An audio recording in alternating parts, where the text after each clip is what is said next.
जय हिंद साथियों, स्वागत है एक बार फिर से आप सभी दोस्तों का शिक्षा संकल्प के इस ऑनलाइन यूट्यूब प्लेटफॉर्म पर। कैसे हैं आप सभी साथी? आशा करते हैं कि आप लोग बहुत ही अच्छे होंगे, स्वस्थ होंगे। साथियों, आप सभी को पता है डेली सुबह 11:30 बजे स्पेशल क्लास होती है और आज के इस स्पेशल सेशन में हम लोग कवर करने वाले हैं आर्ट ग्रुप यानी कल वर्ग के लिए टॉप मोस्ट इंपॉर्टेंट क्वेश्चन को, जो कि बीएड प्रवेश परीक्षा के लिए महत्वपूर्ण है। दोस्तों, यहाँ पर सेलेक्टेड क्वेश्चन से ही कवर किए गए हैं जो एग्जाम के पॉइंट ऑफ व्यू से महत्वपूर्ण है। आप लोग पिछले वर्ष का प्रश्न पत्र उठाकर देखिएगा, इसी आधार पे ही सवाल पूछे गए हैं। तो आइए शुरुआत करते हैं बिना किसी देरी के। आप लोग पूरे पेशेंस के साथ अंत तक बने रहिएगा और हर एक सवाल का आंसर देते हुए चलिएगा। लास्ट में साथियों आपको स्कोर भी बताना है। देखिए आप लोग कितने सवालों को बिल्कुल करेक्ट कर पाते हैं। आइए शुरुआत करते हैं बिना किसी देरी के।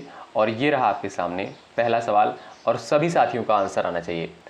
भारतीय स्वतंत्रता संग्राम में करो या मरो का नारा किस आंदोलन से जुड़ा हुआ है? बताएं। दांडी यात्रा, असहयोग आंदोलन, खिलाफत आंदोलन, भारत छोड़ो आंदोलन। चलिए सभी लोग प्रयास करें। यहाँ पर आपका राइट आंसर इस सवाल के लिए क्या हो जाएगा? प्रयास करें। यहाँ पर जो भी साथी ऑप्शन नंबर डी पर जा रहे हैं उनका आंसर बिल्कुल राइट आंसर हो जाएगा, भारत छोड़ो आंदोलन। साथियों, आप सभी को पता होगा 8 अगस्त 1942 को जो है मुंबई में अखिल भारतीय कांग्रेस कमेटी की बैठक में महात्मा गांधी ने जो है करो या मरो यानी आप कह सकते हो डू और डाई का नारा दिया था, जो भारत छोड़ो आंदोलन का आधार बना। तो आपका डी ऑप्शन यहाँ पर बिल्कुल राइट हो जाएगा। अगर आपसे सवाल पूछे कि करो या मरो का नारा जो है किसके द्वारा दिया गया था, आप कहोगे सर महात्मा गांधी के द्वारा दिया गया था। किस आंदोलन से जुड़ा हुआ है? भारत छोड़ो आंदोलन से जुड़ा हुआ है। ऑप्शन नंबर डी बिल्कुल राइट होगा। ठीक है, अगला सवाल यहाँ पर सवाल नंबर दूसरा देखिएगा। जैनियों द्वारा अपने पवित्र ग्रंथों के लिए सामूहिक रूप से किस शब्द का प्रयोग किया जाता है? प्रबंध, अंग, त्रिपिटक, चरित्र। सभी लोग प्रयास करें, बड़ा इंपॉर्टेंट सवाल है, एग्जाम के पॉइंट ऑफ व्यू से बताएं। चलिएगा, आपका राइट आंसर इस सवाल के लिए क्या हो जाएगा? जैनियों द्वारा अपने पवित्र ग्रंथों के लिए सामूहिक रूप से किस शब्द का प्रयोग किया जाता है? आप कहोगे सर अंग का प्रयोग किया जाता है। अंग दोस्तों, और कहीं कहीं आपको लिखा मिलता है आगम। ठीक है, ये किससे जुड़ा हुआ है? ये जैन धर्म से जुड़ा हुआ है। तो ऑप्शन नंबर साथियों यहाँ पर बी बिल्कुल आपका यहाँ पर राइट आंसर हो जाएगा। साथियों ध्यान रखिएगा, जैन धर्म में जो है पवित्र ग्रंथों को सामूहिक रूप से जो है अंग या आगम कहा जाता है, जो महावीर स्वामी की शिक्षाओं का संग्रह है। ठीक है, तो आपका बी ऑप्शन यहाँ पर बिल्कुल राइट हो जाएगा। बात करें दोस्तों त्रिपिटक की, आप सभी जानते हैं ये जो है आपका बौद्ध धर्म से संबंधित है। ठीक, अगला सवाल देखें, सवाल नंबर यहाँ पर तीसरा है। देखिए भाई, आप लोग पूरे धैर्य के साथ बने रहिएगा। इस पीडीएफ को तैयार करने के लिए बहुत मेहनत करी गई है, एक एक क्वेश्चन को चुन चुन करके यहाँ पर टाइप करवाया गया है। ठीक है, सवाल नंबर यहाँ पर तीसरा देखिएगा। निम्नलिखित में से कौन सी वित्तीय नीति नहीं है? बताएं। खुला बाजार ऑपरेशन, कराधान, जनता से उधार लेना, जन व्यय। यहाँ पर आपका राइट आंसर इस सवाल के लिए क्या हो जाएगा? आप सभी साथी प्रयास करेंगे। चलिएगा, निम्नलिखित में से कौन सी जो है वित्तीय नीति नहीं है? यहाँ पर सभी लोग प्रयास कर सकते हो। आपका राइट आंसर इस सवाल के लिए क्या हो जाएगा? बताएं। चलिए, जो भी साथी जा रहे हैं ऑप्शन नंबर ए पर, उनका आंसर बिल्कुल राइट हो जाएगा।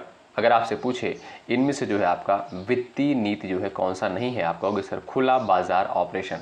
आपका ए ऑप्शन जो साथियों दिया है यही आपका करेक्ट है। अगला सवाल, टिहरी बांध किस नदी पर बना हुआ है? बताएं। मोस्ट इंपॉर्टेंट सवाल है परीक्षा के दृष्टिकोण से, सभी लोग प्रयास करें। सवाल नंबर 4 का यहाँ पर। चलिए, टिहरी बांध जो है किस नदी पर बना हुआ है? सभी लोग प्रयास करें। चलिएगा, यहाँ पर आपका करेक्ट आंसर इस सवाल के लिए क्या हो जाएगा?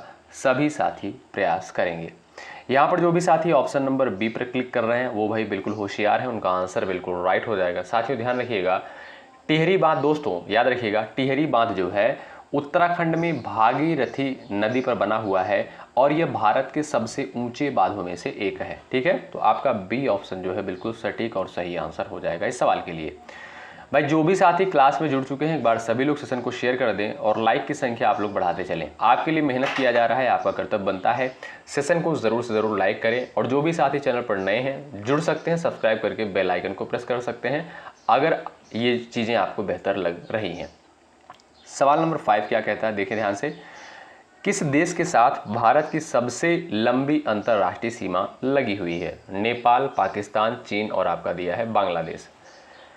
चलिए यहाँ पर आपका करेक्ट आंसर क्या हो जाएगा, सभी साथी प्रयास करेंगे।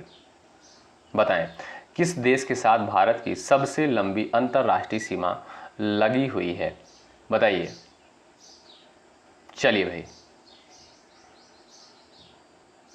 यहां पर साथियों आपका डी ऑप्शन बिल्कुल राइट आंसर हो जाएगा। ध्यान रखिएगा, जो भी साथी डी ऑप्शन पर जा रहे हैं वो बिल्कुल राइट हो जाएंगे। साथियों ध्यान रखिएगा, भारत और बांग्लादेश की सीमा लगभग जो है 4096 किलोमीटर लंबी है, जो भारत की सबसे लंबी अंतर्राष्ट्रीय सीमा है। ठीक है, तो आपका डी ऑप्शन जो है बिल्कुल राइट आंसर हो जाएगा। बांग्लादेश की दोस्तों राजधानी क्या है, ढाका है, और यहाँ की मुद्रा क्या है, टका है। ये भी आप लोग ध्यान रखिएगा। ठीक है, अगला सवाल देखें, सवाल नंबर यहाँ पर नेक्स्ट, भारत के किस राज्य में सबसे लंबी तटीय रेखा है, तमिलनाडु, आंध्र प्रदेश, गुजरात और आपका दिया है पश्चिम बंगाल। चलिए सवाल नंबर 6 का यहाँ पर सबका आंसर आना चाहिए।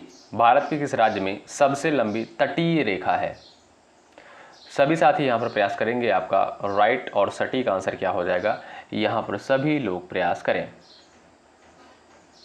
चलिए भाई, आंसर देने का प्रयास करें आप लोग। यहाँ पर जो भी साथी ऑप्शन नंबर सी पर जा रहे हैं वो बिल्कुल राइट हो जाएंगे, और मुझे पूरा भरोसा है, पूरी उम्मीद है कि आप लोग इस सवाल का आंसर बिल्कुल सही किए होंगे। ऑप्शन नंबर सी आपका बिल्कुल साथियों राइट हो जाएगा। गुजरात की तटीय रेखा दोस्तों लगभग 1600 किलोमीटर है, जो भारत के किसी भी राज्य से अधिक है। ठीक है, तो आपका यहाँ पर सी ऑप्शन बिल्कुल राइट हो जाएगा, ध्यान रखें। अगला सवाल यहाँ पर देखें, कर्नाटक स्थित जौग जलप्रपात किस नदी पर है, बताएं। कावेरी, गोदावरी, सरस्वती और आपका दिया है कृष्णा। चलिए सभी लोग प्रयास करें, आपका सटीक और सही आंसर इस सवाल के लिए क्या हो जाएगा, सभी लोग बताएं। जौग जलप्रपात जो है ये आपका पूछता है किस नदी पर स्थित है, कावेरी, गोदावरी, सरस्वती और आपका दिया है कृष्णा। सभी लोग आंसर करें, चलिएगा प्रयास करिएगा।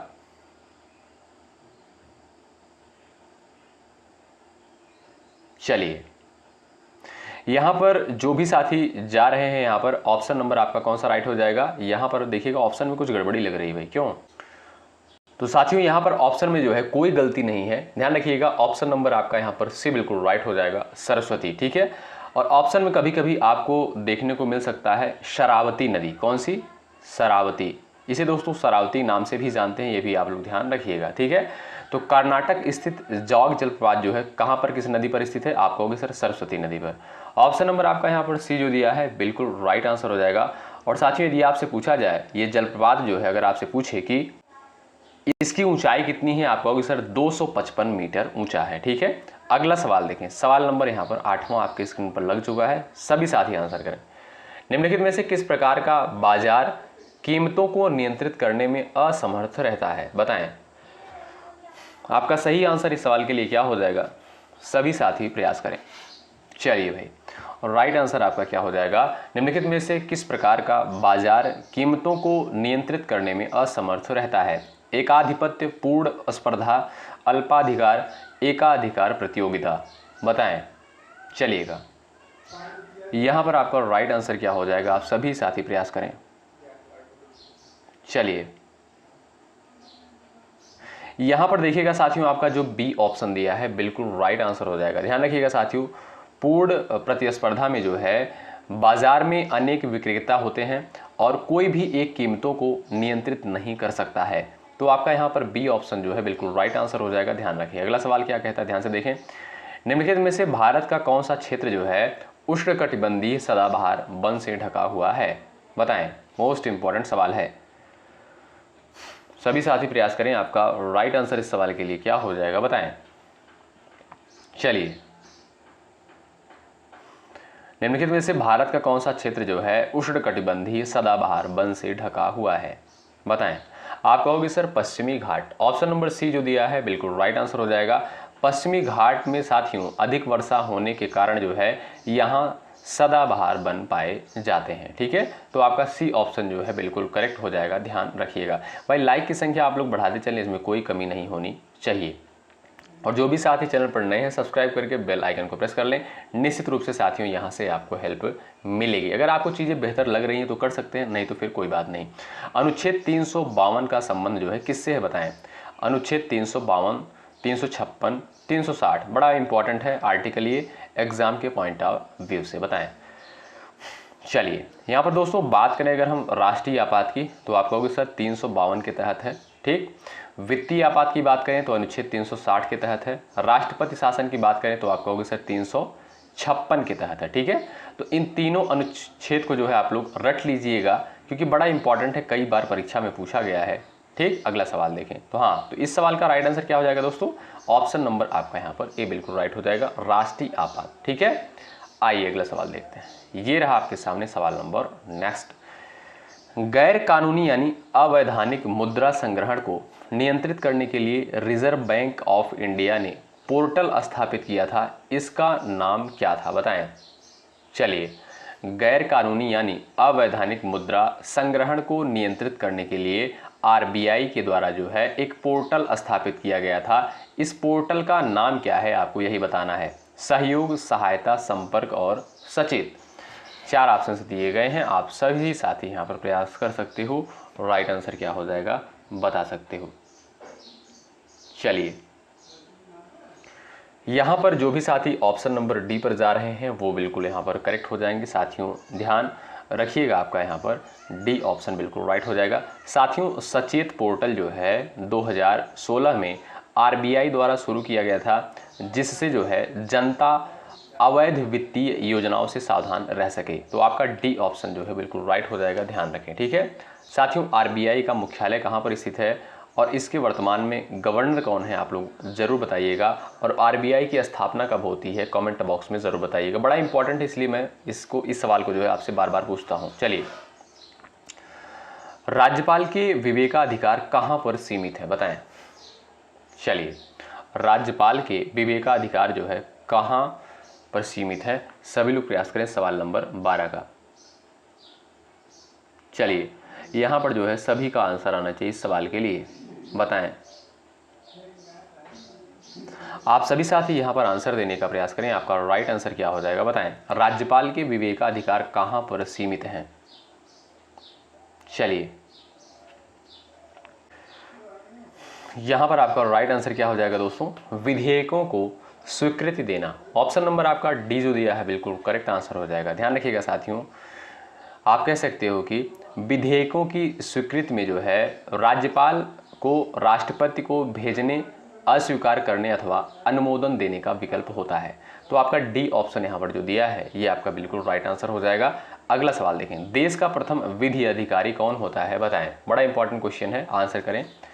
देश का प्रथम विधि अधिकारी कौन होता है, सभी का आंसर आना चाहिए इस सवाल के लिए, बताएं। चलिएगा, आप सभी साथी यहां पर प्रयास करें। आप कहोगे सर यहां पर करेक्ट आंसर हो जाएगा महान्यायवादी। ऑप्शन नंबर आपका बी बिल्कुल राइट हो जाएगा।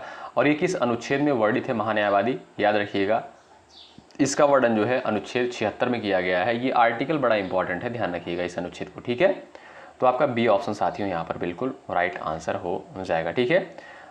अगर आपसे पूछा जाए कि देश का प्रथम विधि अधिकारी कौन होता है, आप कहोगे सर महान्यायवादी, ठीक।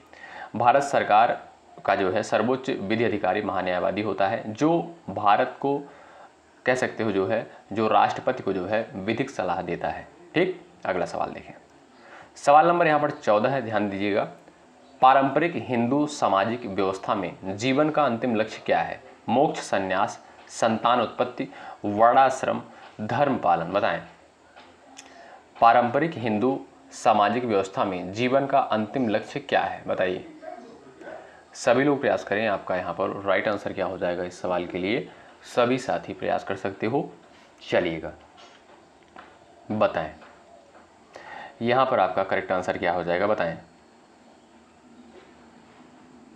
यहाँ पर साथियों आपका ए ऑप्शन जो है बिल्कुल राइट हो जाएगा। पारंपरिक हिंदू सामाजिक व्यवस्था में जो है जीवन का अंतिम लक्ष्य जो है मोक्ष होता है, क्या मोक्ष होता है। तो आपका ए ऑप्शन जो यहाँ पर दिया है बिल्कुल राइट आंसर हो जाएगा, ध्यान रखें। अगला सवाल, इंडियन विलेज नामक पुस्तक के रचयिता कौन है, बताइए। सभी लोग आंसर करते हुए चलें। यहाँ पर इंडियन विलेज नामक पुस्तक के राइटर कौन है, आप लोग आंसर कर सकते हो इस सवाल का, बताएं।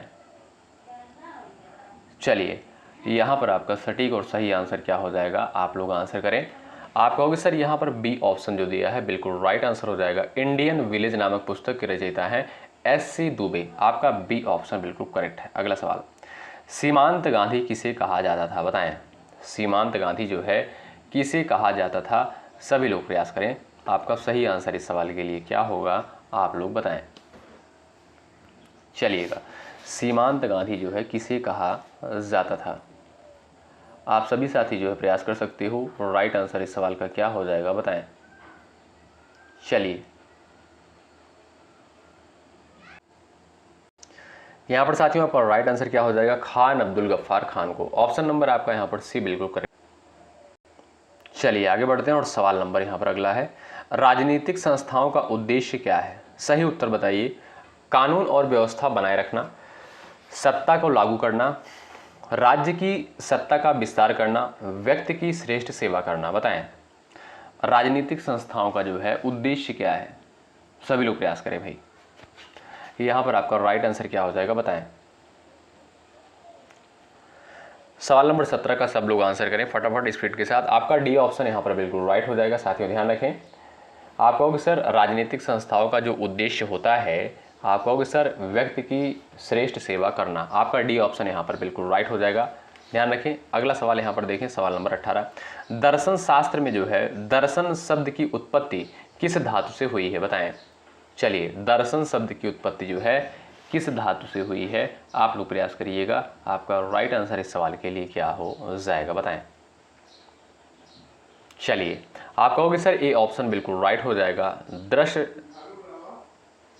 यहाँ पर आप कह सकते हो दृश्य धातु से जो है दर्शन शब्द की उत्पत्ति हुई है। आपका ए ऑप्शन जो है बिल्कुल राइट हो जाएगा। अगला सवाल, शून्यवाद के प्रवर्तक कौन थे, बताएं। शून्यवाद के जो है प्रवर्तक किसे माना जाता है, सभी लोग प्रयास करें। आपका यहाँ पर सटीक और सही आंसर क्या हो जाएगा, आप सभी साथी आंसर करें। चलिए, यहाँ पर साथियों आप देखोगे शून्यवाद का प्रवर्तक जो है नागार्जुन को माना गया है। आपका बी ऑप्शन बिल्कुल राइट आंसर हो जाएगा। साथियों आप लोग पिछले वर्ष का प्रश्न पत्र उठाकर देखिएगा, इसी आधार पर जो है सवाल पूछे गए हैं पेपर में आर्ट ग्रुप के लिए। वैशेषिक दर्शन के अनुसार मोक्ष है आनंद से परिपूर्ण अवस्था, आनंद युक्त अवस्था, आनंद रहित अवस्था, सुखात्मक अवस्था। बताएं, वैशेषिक दर्शन के अनुसार जो है मोक्ष क्या है, बताएं। आपका यहाँ पर राइट आंसर क्या हो जाएगा, सभी साथी प्रयास करें। चलिएगा, सभी लोग आंसर देने का प्रयास करें। यहाँ पर आपका सही आंसर क्या हो जाएगा, वैशेषिक दर्शन के अनुसार दोस्तों मोक्ष क्या है, आप कहोगे सर आनंद रहित अवस्था। आपका यहाँ पर जो सी ऑप्शन दिया है यही आपका बिल्कुल राइट आंसर हो जाएगा, ध्यान रखें। अगला सवाल, वर्तमान समय में भारत में कुल कितने राज्य हैं, बताइए। कुल कितने राज्य हैं, यानी स्टेट कितने हैं और केंद्र शासित प्रदेश कितने हैं, ये भी आप लोग आंसर कर सकते हो। चलिएगा, आप सभी साथी यहाँ पर आंसर देने का प्रयास करेंगे।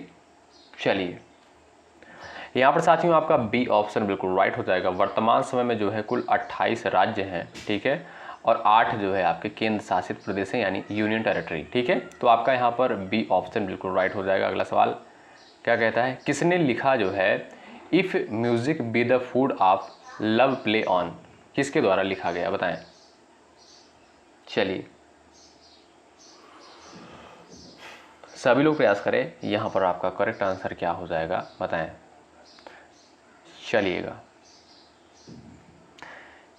If music be the food of love play on, यह जो है किसके द्वारा लिखा गया, आप कहोगे sir William Shakespeare. Option number आपका यहाँ पर डी जो है बिल्कुल राइट आंसर हो जाएगा, ध्यान रखें। अगला सवाल यहाँ पर देखिएगा, रुचि के पहलू हैं जानना, अनुभव करना, इच्छा करना, ये सभी, बताएं। चलिए, सभी लोग प्रयास करें। साथियों ध्यान रखिएगा, रुचि में जो है आप कह सकते हो रुचि में जानना, अनुभव करना और इच्छा करना, ये सभी चीज़ें शामिल होती हैं। आपका यहाँ पर डी ऑप्शन जो दिया है यही आपका बिल्कुल राइट आंसर हो जाएगा, ध्यान रखिएगा आप लोग। अगला सवाल यहाँ पर क्या कहता है, ध्यान से देखें। 1857 के सिपाही विद्रोह में सिपाहियों को किस कंपनी द्वारा बनाए गए कारतूसों पर आपत्ति थी, बताइए। सभी साथियों को पता होगा, आंसर कर सकते हो और इम्पॉर्टेंट क्वेश्चन है और आप लोग आंसर करिएगा इस सवाल के लिए। आपका यहाँ पर करेक्ट आंसर क्या हो जाएगा, 1857 के सिपाही विद्रोह में जो है सिपाहियों को किस कंपनी द्वारा बनाए गए कारतूसों पर आपत्ति थी। चलिए प्रयास करिएगा। आप कहोगे सर एनफील्ड, ऑप्शन नंबर आपका यहाँ पर बी बिल्कुल साथियों राइट आंसर हो जाएगा। एनफील्ड जो है राइफल के कारतूसों में जो है गाय और सूअर की चर्बी लगी होने की अफवाह से विद्रोह भड़का था। ठीक है, तो आपका यहाँ पर 20 ऑप्शन जो है दोस्तों बिल्कुल राइट आंसर हो जाएगा। ठीक है, कारतूस जो है किस कंपनी के द्वारा बनाया गया था? एनफील्ड कंपनी के द्वारा। अगला सवाल देखें, सवाल नंबर यहाँ पर 25। खुदीराम बोस को किस ब्रिटिश न्यायाधीश मजिस्ट्रेट की हत्या के प्रयास के लिए फांसी दी गई थी? बताएं। चलिए, ये भी महत्वपूर्ण सवाल है, आंसर दें आप लोग। खुदीराम बोस को किस ब्रिटिश न्यायाधीश मजिस्ट्रेट की हत्या के प्रयास के लिए फांसी दी गई थी? यहाँ पर आपका राइट आंसर क्या हो जाएगा, आप लोग बताएं। आपका राइट आंसर हो जाएगा किंग्सफोर्ड, याद रखिएगा। ऑप्शन नंबर आपका यहाँ पर ए बिल्कुल राइट हो जाएगा साथियों। ए ऑप्शन बिल्कुल आपका यहाँ पर बिल्कुल करेक्ट हो जाएगा। ब्रिटिश मजिस्ट्रेट किंग्सफोर्ड को जो है मारने के प्रयास में जो है खुदीराम बोस को फांसी दी गई थी। ठीक है, अगला सवाल देखें। संविधान सभा की अल्पसंख्यकों की उप समिति के अध्यक्ष का नाम बताइए। सवाल आपसे पूछ सकता है कि संविधान सभा की अल्पसंख्यकों की उप समिति के अध्यक्ष का नाम क्या था? आप लोग बता सकते हो, आंसर कर सकते हो इस सवाल का। याद रखें आप लोग भाई, एनसी मुखर्जी। ठीक है, कौन थे? आपका ऑप्शन नंबर यहाँ पर जो सी दिया है बिल्कुल राइट आंसर हो जाएगा। संविधान सभा की अल्पसंख्यकों की उप समिति के अध्यक्ष का नाम क्या था?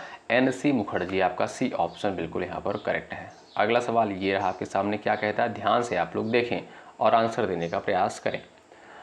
1815 में राजा राम मोहन राय ने एक नई धार्मिक संस्था की स्थापना की जिसे जो है सभा कहा जाता था, जिसे बाद में जो है ब्रह्म समाज के नाम से भी जाना गया। बताएं।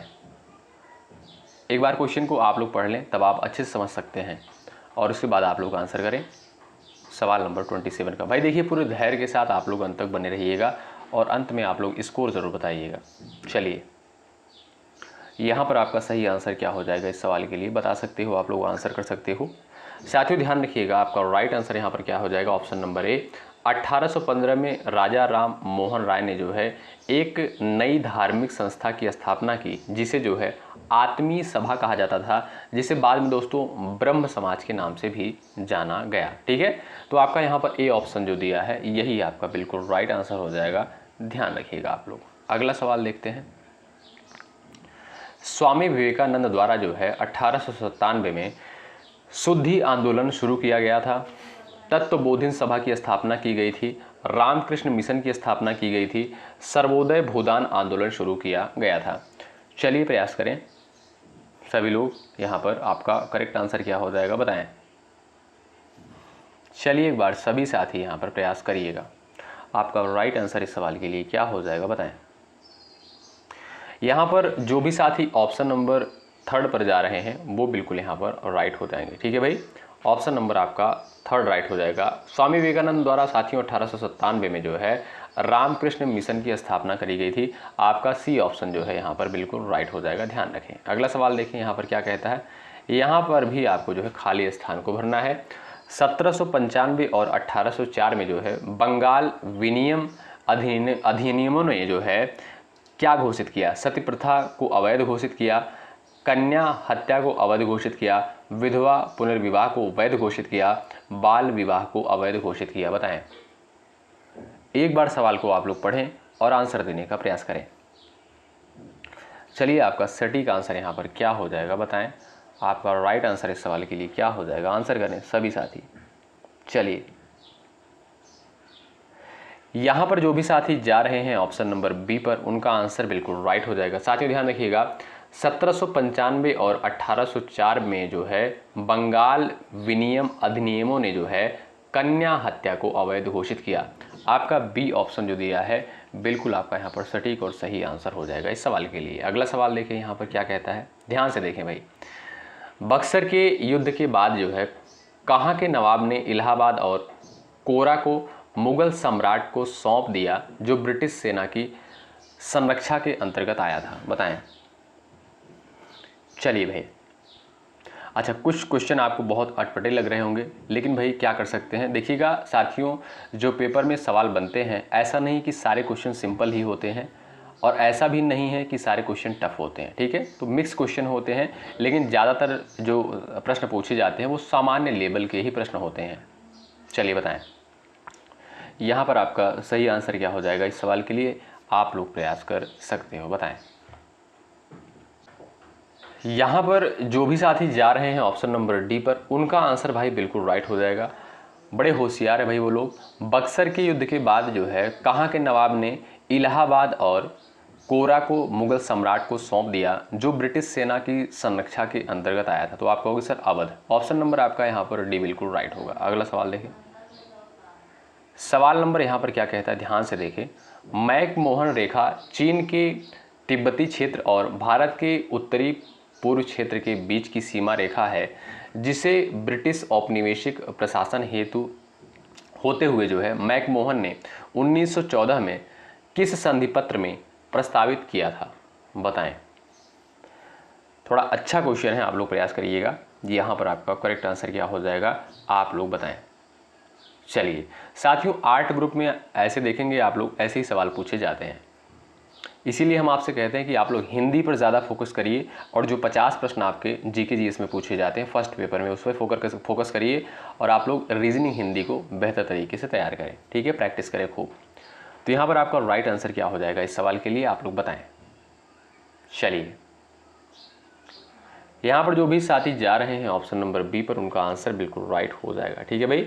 मैकमोहन रेखा चीन के तिब्बती क्षेत्र और भारत के उत्तर पूर्वी क्षेत्र के बीच की सीमा रेखा है, जिसे ब्रिटिश औपनिवेशिक प्रशासन होते हुए मैकमोहन ने जो है 1914 में शिमला संधि पत्र में प्रस्तावित किया था। तो आपका यहाँ पर बी ऑप्शन बिल्कुल राइट है। अगला सवाल देखें, संविधान सभा के प्रारूप समिति के अध्यक्ष कौन थे? अब बताइए, ऐसे भी सवाल पेपर में पूछे जाते हैं, आप सभी को पता होगा, इसका आंसर बताओ। चलिए साथियों, घबराने की आवश्यकता नहीं है, सवाल जो पूछे जाते हैं ज़्यादातर जो है सामान्य लेवल के ही प्रश्न होते हैं। बताएं, संविधान सभा के प्रारूप समिति के अध्यक्ष कौन थे? आप सभी जानते होंगे, डॉक्टर BR अम्बेडकर। आपका ए ऑप्शन जो है बिल्कुल राइट हो जाएगा। अगला सवाल यहाँ पर क्या कहता है, भारत की समुद्री सीमा तटीय रेखा से कितनी दूर तक समुद्र में फैली हुई है? बताएं। चलिए, भारत की समुद्री सीमा तटीय रेखा से कितनी दूरी तक समुद्र में फैली हुई है? आप कहोगे सर 12 समुद्री मील। ऑप्शन नंबर आपका यहाँ पर सी जो दिया है यही आपका बिल्कुल करेक्ट है। और ये रहा आपका अगला सवाल, सभी लोग यहाँ पर प्रयास करें। भरतनाट्यम लोक नृत्य किस राज्य का है? बताएं। चलिए, भरतनाट्यम लोक नृत्य जो है ये आपका किस राज्य से संबंधित है? तमिलनाडु, आंध्र प्रदेश है, बिहार है, और आपका दिया है यहाँ पर यूपी यानी उत्तर प्रदेश। चलिए प्रयास करें साथियों, ये बड़ा इंपॉर्टेंट है, एग्जाम में कई बार पूछा गया है। तो भरतनाट्यम ये लोक नृत्य दोस्तों ये आपका कहाँ का है? तमिलनाडु का है। ऑप्शन नंबर आपका यहाँ पर ए जो दिया है बिल्कुल करेक्ट होगा। और यहाँ पर आपका अगला सवाल, कौन सी नदी जो है पश्चिमी तटीय मैदानों में प्रवेश करने से पहले 275 मीटर ऊंचाई चट्टान से गिरती है और गरसोप्पा जलप्रपात बनाती है? बताएं। इंपॉर्टेंट सवाल है, आंसर कर सकते हो यहाँ पर, सभी साथी प्रयास करें। चलिएगा, आपका करेक्ट आंसर इस सवाल के लिए क्या हो जाएगा? बताएं, प्रयास करें। चलिए सभी लोग बताएं, कौन सी नदी पश्चिमी तटीय मैदानों में प्रवेश करने से पहले 275 मीटर ऊंचाई चट्टान से गिरती है और गरसोप्पा जलप्रपात बनाती है? आप कहोगे सर शरावती नदी। ऑप्शन नंबर आपका यहाँ पर सी बिल्कुल है, बिल्कुल राइट आंसर हो जाएगा। अगला सवाल, किस राज्य की स्थापित बिजली उत्पादन क्षमता सबसे अधिक है? गुजरात, तमिलनाडु, आंध्र प्रदेश है, और उसके बाद दिया है आपका महाराष्ट्र। बताएं। चलिए, किस राज्य की स्थापित बिजली उत्पादन क्षमता सबसे अधिक है? प्रयास करें। तो वो है दोस्तों आपका महाराष्ट्र। ऑप्शन नंबर आपका डी जो दिया है यही आपका राइट आंसर होगा। अगला सवाल, भारत में कौन सा आदिवासी समुदाय अधिकतर उदयपुर में सिरोही की अरावली पर्वतमाला में पाया जाता है? चलिए, भारत में कौन सा आदिवासी समुदाय जो है अधिकतर उदयपुर में सिरोही की अरावली पर्वतमाला में पाया जाता है? गोंड दिया है, कोरकू दिया है, भेल है, और उसके बाद है आपका टोटो। बताएं। प्रयास करें आप लोग यहाँ पर आंसर देते हुए चलें। चलिएगा,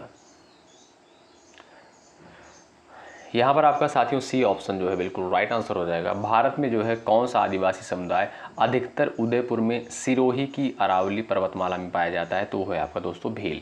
ऑप्शन नंबर आपका यहाँ पर सी बिल्कुल राइट हो जाएगा।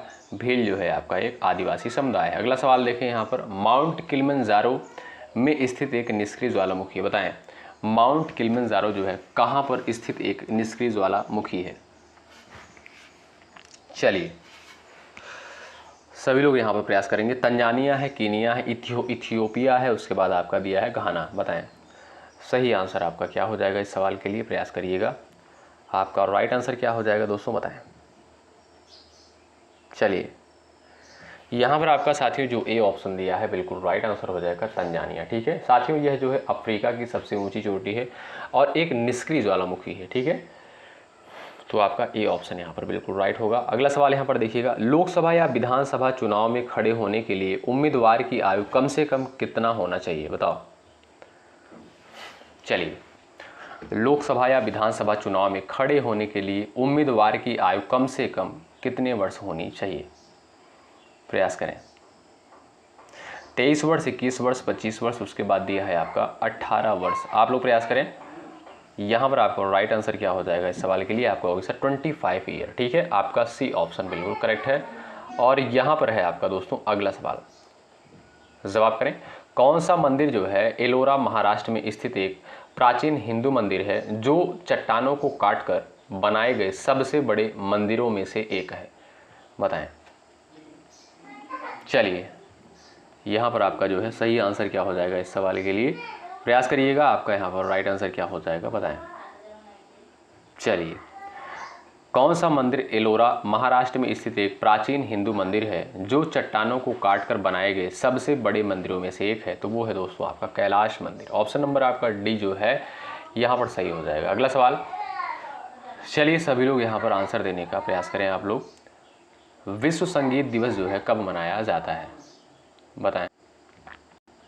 बताएं विश्व संगीत दिवस जो है प्रतिवर्ष की स्थिति को मनाते हैं, और ये सवाल जो है आया हुआ है एग्जाम में। बताएं 21 जून दिया है आपका, 21 मार्च है, उसके बाद है 28 अगस्त, उसके बाद है आपका इनमें से कोई नहीं।